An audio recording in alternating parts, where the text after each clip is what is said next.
it's Tia, and today I'm here with Malawtic. Hey Malawtic, how you doing? What's up, Tia? Tia Talks. Yeah, so today we have a special guest, so tell them a little bit about yourself, Malawtic. Well, my name is Malawtic Surreal. I'm originally from Miami, Florida. I'm mostly Jamaican, and I'm a singer-songwriter, as well as many other things, but my main focus is music. And my latest EP album is called Voices in My Head.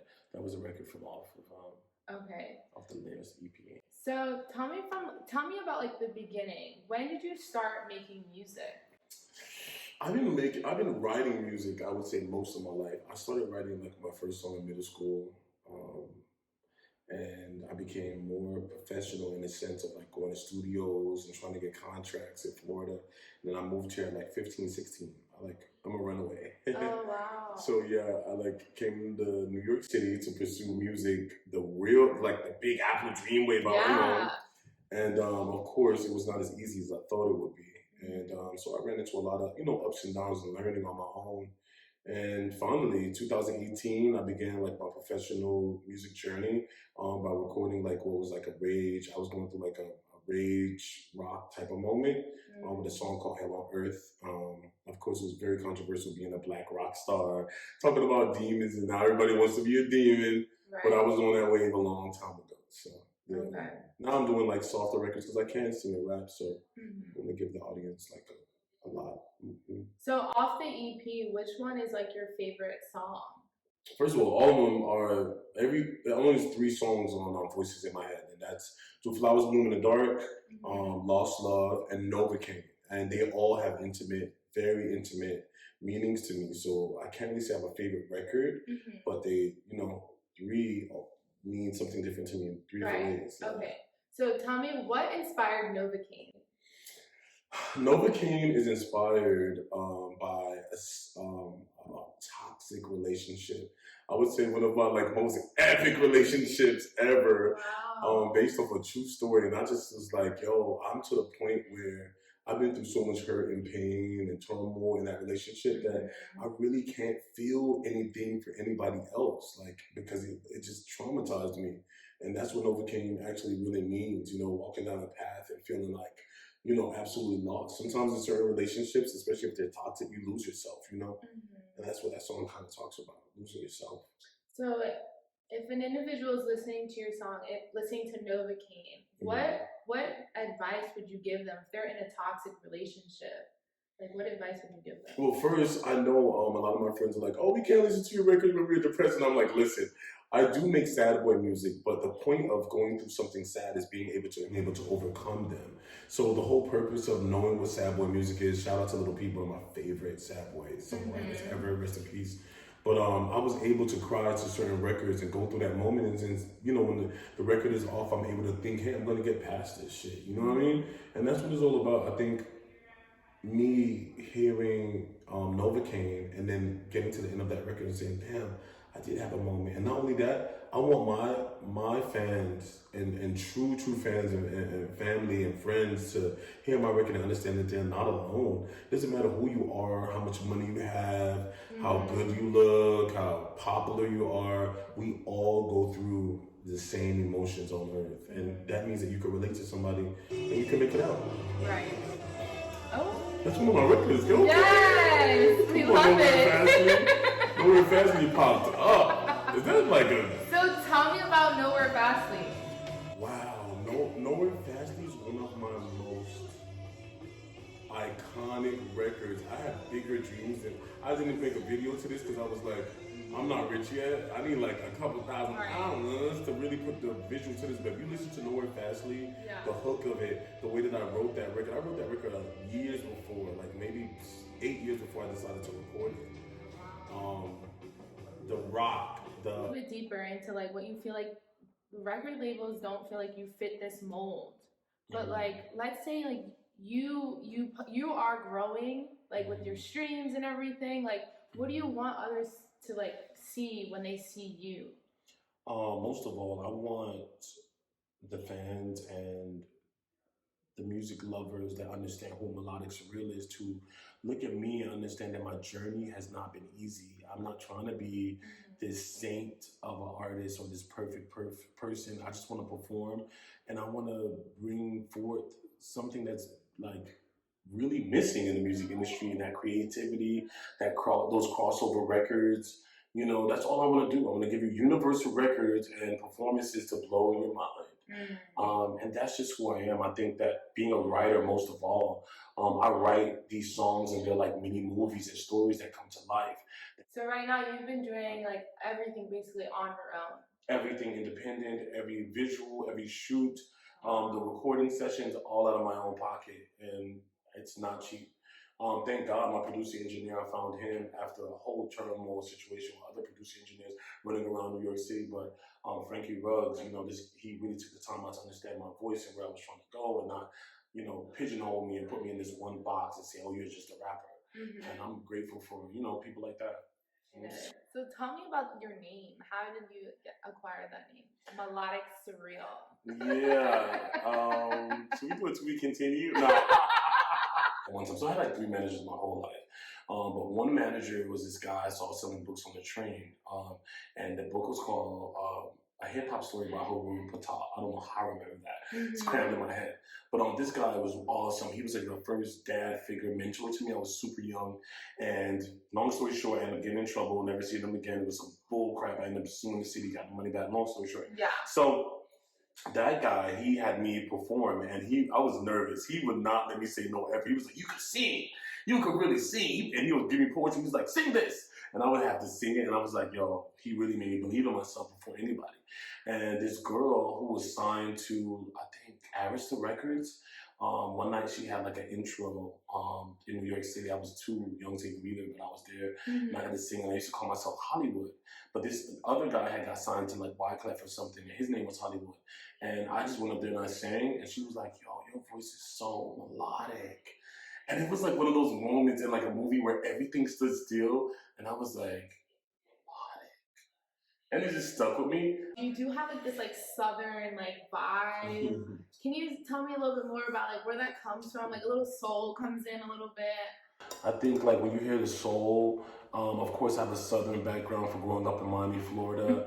You know, I'm just a southern boy from 305. Yes, the 305. And then all that Jamaican up in there, add a little rhythm and spice to the thing. So you can hear all of that in the records. And it's good that you can hear it. I'm happy, you know, that you can differentiate those different things in there. I feel like the rock vibe. I'm feeling also like the R&B. And then like a little bit of like country. Yeah. So like you fuse all 3 of them, and it's just like, it's so beautiful. The one where you're singing, like, what was the song? Oh my gosh. I think it's Lost Love. Okay, yeah. When like you slow it down a little bit. Yeah. Off the Voices in My Head. Lost Love is a favorite. I got so many. I was crying because when I first started, I could not get female fans for nothing. It was like so many men on like Instagram, and I was like, am I ever gonna get female fans? Like I don't know what that feels like in real. You know, I have female friends in real life, but not online. It was different. Any artist that knows how their journey could, you know, relate to that, because it's like who we are in real life is not the same thing online. It's so true. And so we hope to pray that we can relate and pour out our hearts to these people that understand, because it was hard. It took about almost like a year for me to get like my first female fan who was like, yo, this record made me cry. And I was like, no way. It's true. And then you have, who's the female that's on the record? Another female that's on one of the other ones that people kind of got overlooked, but it was like my most streamed song ever. Okay. Mechanical Flow was like mad random. I kind of did that was a freestyle. Yeah. And we went to the studio. I did it the same day. I can't even remember the lyrics. I just literally spitting on Mechanical Flow, and this girl named Apples. She was like, is this Malawtic Surreal? And Apples is hot. So cute. Yeah, she's so hot. She wanted to do remix that song, and I'm like, no, Apples, this is, you know. But shout out to Apples and all the support. Don't you also have like a performance coming up as well? That you're performing?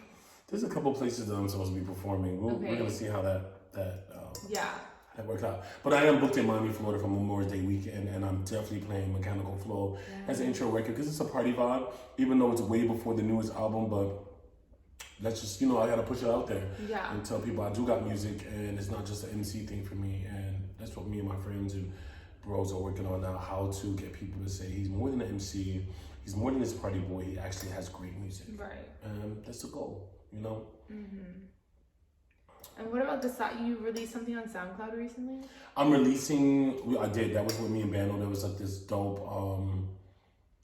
song that was like, so I think like some of my records, because I don't have management or that big label right now, I feel like I'm getting robbed, and maybe I can release them later if I do get a deal within the next 2 years, but like just to release your things on SoundCloud makes sense, and before it didn't make sense. But I think if you have fans that actually do play your records, you can release it on SoundCloud, they'll learn the lyrics to it, and it makes you feel just as good. But for me, I feel like that record is such a big record when you hear it in the words of the song. Bittersweet 16 is amazing. Talking about like this girl who's, you know, transitioning from 15 to 16. Her life is beginning so early. It's a great record. And I have another one I'm going to release. I did with another artist. The reason why I was complaining about working with indie artists who don't have as much as like fire underneath them, or hunger or enthusiasm. They kind of just record. You pay for the recording, and then you're like, hey, you're not promoting. And it's like, oh, you can't even ask them because they don't really, you know, they're probably at the end of their rope, but they don't even believe in getting a deal no more. They just have the talent. And so many people in the world, New York, Miami, California, just have the talent. And they get to a point where they're frustrated. They're like, yo, I want to be more than just a local recording artist with, you know, 5, 10 fans in my city. I'm trying to actually hit the big stages, and they don't know what to do, where to go, and you know how it happens. And I'm like, damn, I know that feels like, it feels horrible when it's the only thing in the world that you want is to really just push out your art, you know? And that's what crosses over from that one little thin line of going into mental health. Because for me, I almost lost my mind chasing music and the dream, you know, not having family and not being financially in the place where I'm like, yo, I really want to put out records. It was a long, hard journey. So what do you want the next step for Malawtic Surreal to be? I don't know, a phone call from a couple big labels saying, listen, this is how much we're willing to give you, and how could you flip this money? Because that's what it's all about. People don't understand that. No one knocks on your front door and say, oh, we're going to give you $1 million for you to like put out the next album. No, they want that money back. They want to see that you have potential in, you know, getting fans and the records and blowing up TikTok. And that's what I need. I do have a lot to learn, and I do need my own team, but I think that my art has been proven over and over again with so many people adding me to their storyboards and stealing my style. I think that it proves itself that I am worthy of actually being on a major platform and having fans in more than, you know, 1, 2, 3 cities. I'm just gonna put out big, great visuals. My next step is to hopefully put together this music video and get new fans that want more music. That's all I care about right now. Just releasing the music, growing your fan base, and having fun. Yeah. Yes. And it all started right here. Yes. Tia Talks. I'm sorry. So what do you want the next step for Malawtic Surreal to be? I don't know, a phone call from a couple big labels saying, listen, this is how much we're willing to give you, and how could you flip this money? Because that's what it's all about. People don't understand that. No one knocks on your front door and say, oh, we're going to give you $1 million for you to like put out the next album. No, they want that money back. They want to see that you have potential in, you know, getting fans and the records and blowing up TikTok.